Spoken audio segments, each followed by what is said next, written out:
Welcome back to TNPSC leaders academy. Group 2A மெயின்ஸுக்கு நம்ம போகணும் அப்படின்னா நம்ம கரண்ட் அஃபேர்ஸ்ல தரவுடா இருக்கணும். கரண்ட் அஃபேர்ஸ்ல நம்ம தரவா இல்லை அப்படின்னா நம்ம எல்லாருக்குமே என்ன நடந்துரும், நோ என்ட்ரி கிடைச்சிரும் அப்படிங்கிறத சொல்றேன். ஏன்னா குரூப் 1 இருக்கட்டும் குரூப் 4 இருக்கட்டும் கரண்ட் அஃபேர்ஸோட இம்பார்ட்டன்ஸ் அதிகமாக தான் இருக்கு. அதே மாதிரி கரண்ட் அஃபேர்ஸ் அப்படிங்கிறது மாணவர்கள் என்ன நினைச்சுக்கிறாங்கன்னா நியூஸ் பேப்பரை மட்டுமே படித்தால் போதும் அப்படின்னு நினைச்சுக்கிறாங்க. ஆனா கரண்ட் அஃபேர்ஸ் கீழே என்னென்னலாம் இருக்கு அப்படிங்கிறத டீடைல்டா இங்க சொல்லியிருக்கேன். சப்ஜெக்டிவ் கரண்ட் அஃபேர்ஸ் அப்படின்னு ஒண்ணு இருக்கு, தமிழக அரசு மேகசின் அப்படின்னு இருக்கு, தமிழக அரசு இந்திய அரசு வெளியிடக்கூடிய பட்ஜெட் இருக்கு, தமிழக அரசே வெளியிடக்கூடிய எக்கனாமிக் சர்வே இருக்கு, அது இல்லாம இந்தியா சார்ந்த திட்டங்கள் தமிழ்நாடு சார்ந்த திட்டங்கள் அப்படின்னு ஸ்கீம்ஸும் இருக்கு. இது எல்லாத்தையும் சேர்ந்ததுதான் என்னது கரண்ட் அஃபேர்ஸ் நம்ம அப்படின்னு சொல்றோம். இதெல்லாம் படிக்கிறதுனால என்ன சார் நடக்கும் அப்படின்னா நமக்கு கனவு வேலை கிட்டும் அப்படிங்கிறது தான். இப்ப நம்மளுடைய பேட்ச்ல ஜாயின் பண்ணி டிசிடிஓவா இருக்கிறவங்கள தான் உங்க கண் முன்னாடி நிப்பாட்டி இருக்கேன். அவங்க சொன்னதையே பாருங்க, கரண்ட் அஃபேர்ஸ் பேட்ச் நான் டிஎன்பிஎஸ்சி லீடர்ஸ்ல இருந்து பர்ச்சேஸ் பண்ணிட்டு.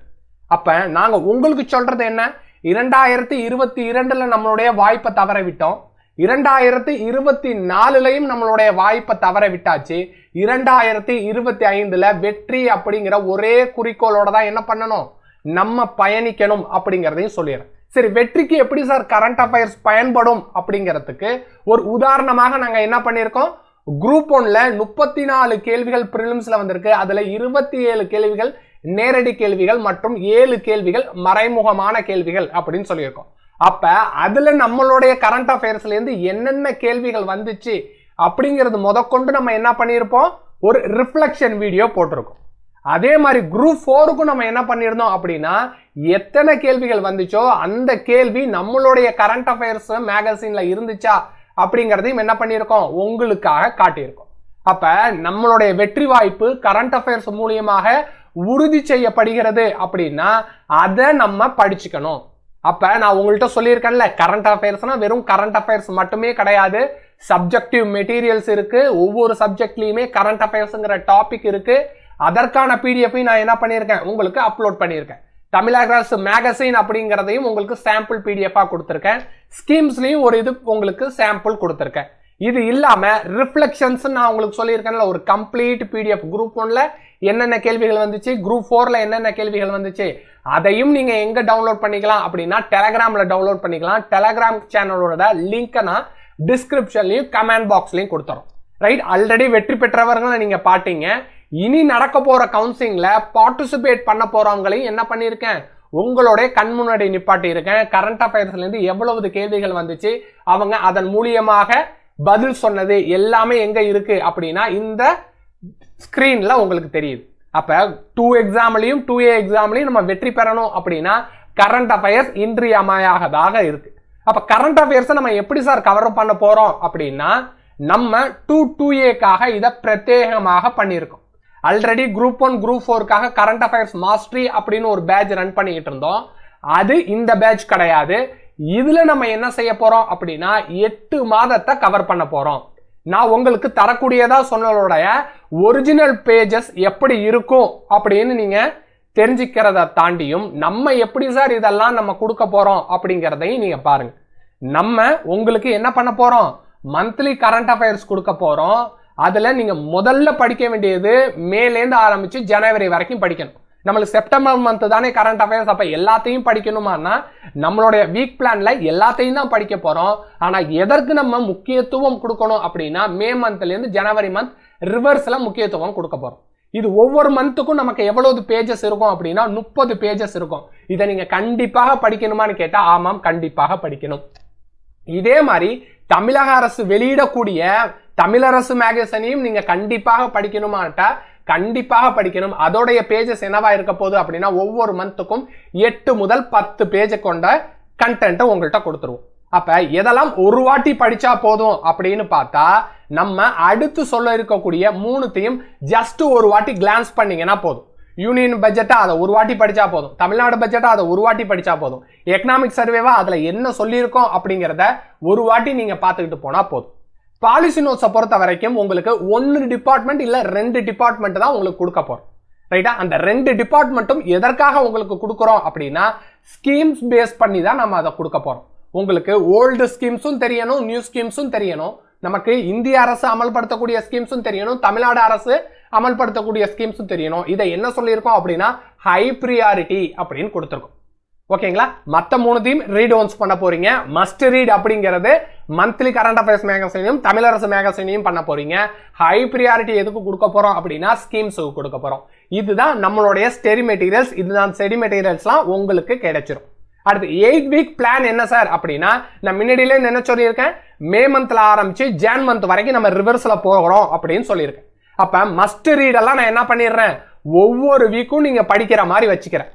அடுத்தது நம்ம எங்க போறோம், ஆப்ஷனல் அப்படின்னு சொன்னோமா, ஒரு வாட்டி நீங்க படிச்சா போதும் அப்படின்னு சொல்லியிருப்போம்ல, அதை மட்டும் நீங்க பார்த்துக்கிட்டீங்கன்னா போதும். அடுத்து கவர்மெண்ட் ஸ்கீம்ஸுக்குள்ள வந்துடும். அடுத்து நம்ம என்ன பண்ணிடுறோம், ஃபைனலா பாலிஷ் பண்ணிடுறோம் நம்ம என்னெல்லாம் படிச்சோம் அப்படிங்கிறது. அப்ப வீக் 1 வீக் 2 அப்படிங்கிற மாதிரி 8 வார பிளான் உங்களுக்கு கொடுத்துருக்கேன்.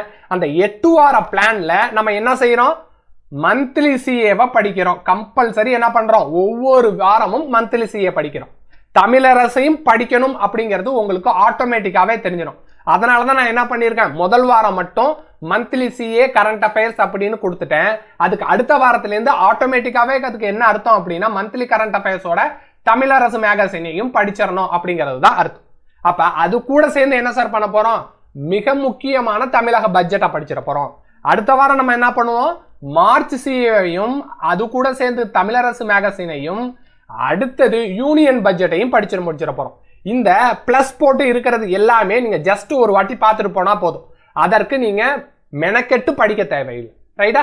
நம்ம என்ன சொல்லியிருக்கோம், எத்தனை பேஜஸ் இருக்குங்கிறதையும் சொல்லிடுறோம். 10 முதல் 20 பக்கத்தை படிக்கிறதுக்கு ஒரு அரை மணி நேரம் டு 1 மணி நேரம் இருந்தா போதும். அப்ப ஒவ்வொரு வாரமும் என்ன பண்ண போறோம் அப்படின்னா monthly current affairs plus Tamilarasu மேகசினை முடிச்சுட்டு அது கூட ஆப்ஷனலா இருக்கிறத ஜஸ்ட் ஒன் டைம் ரீட் பண்ணக்கூடியதை உங்கள்கிட்ட கொடுத்துட்டு வரவே போறோம். இதனை செய்யறது மூலமா நமக்கு என்ன சார் நடக்கும் அப்படின்னா நமக்கு டாபிக் வைஸா ஒரு கான்பிடன்ஸ் பிறந்துரும்.